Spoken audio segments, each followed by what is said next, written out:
Hello everyone and welcome to the 25th weekly update for Citybound.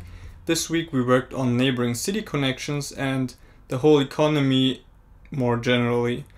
We started actually making it possible for people to work in neighboring cities and to drive there every morning or to drive there for shopping.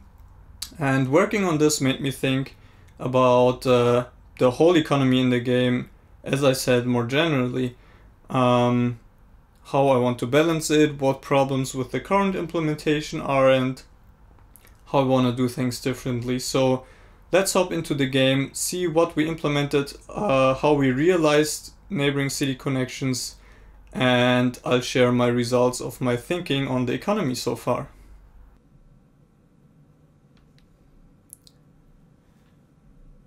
The first thing that you will notice is that we no longer start on an empty map, but that there's an existing road now.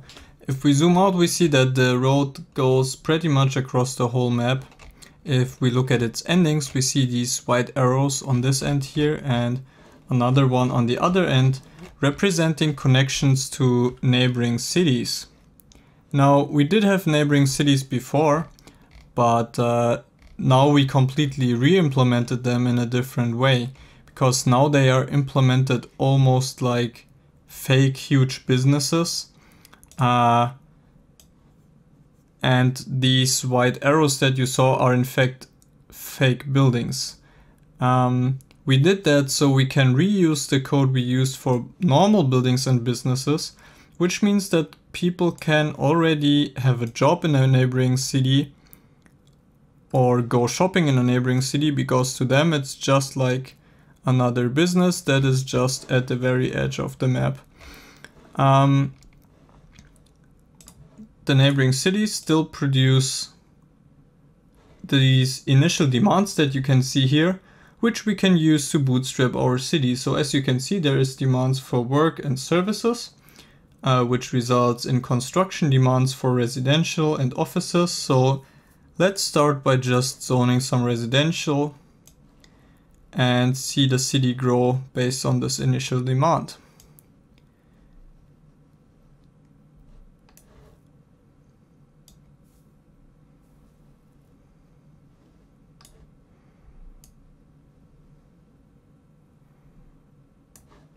Let's add this, and this should probably be enough. Speed up time to 2 times or 4 times, that is. And you can see that slowly the demand for residential gets satisfied.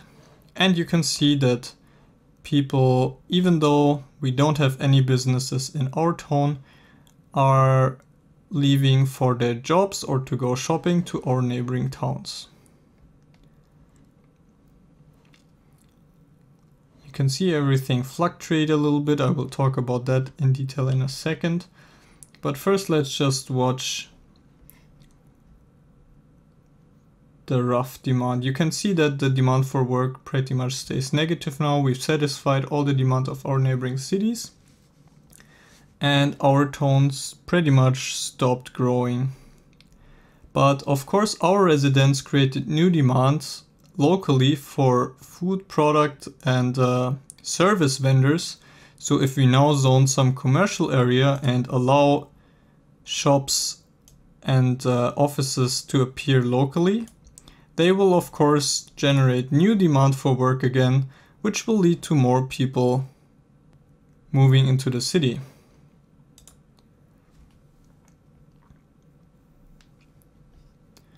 And as you can see, now people are also going to work there or going shopping there. After we let this run for a while, we reach some new kind of equilibrium, but there's still demand for shops and offices. So let's even zone more commercial over here and watch the ensuing growth again.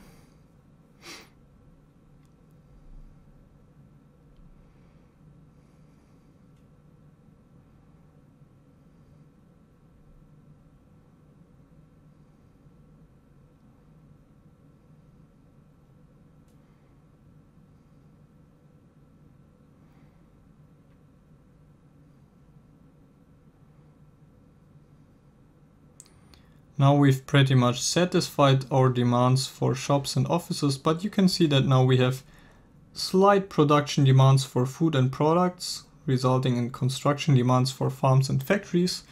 So let's also try to build that. Let's, for example,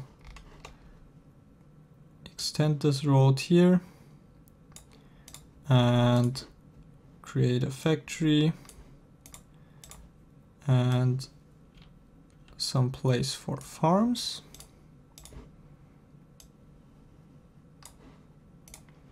And these should in turn again increase demand not only for work but also for products and services, because both factories and farms require services from other businesses. Farms require industrial products such as fertilizers and thus increase demand for that as well. This again results in more growth. We can even add some more streets here and zone some more residential. Oops.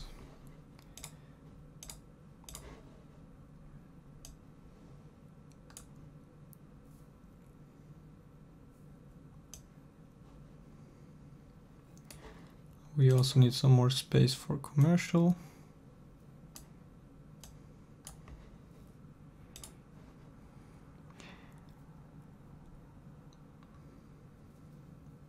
And we will see some slow growth again. So as you can see, based on the initial demands, if we have a careful look at our demands at all times, we can slowly grow our city larger and larger. Now I said earlier that you can see these fluctuate quite a bit. In fact, they're pretty jumpy. The reason for that is that I changed the way economies work. Before that, pretty much everyone that was a part of the economy had perfect knowledge about everything and knew exactly how much demand there is for everything, how much is produced, how much is consumed. And the problem with that was that very quickly you would reach these equilibriums or even bottlenecks where everyone was perfectly happy, but there would be no more growth because, for example, factories didn't want to come for the city because even though there was demand for products, there wasn't enough work offered, or the other way around.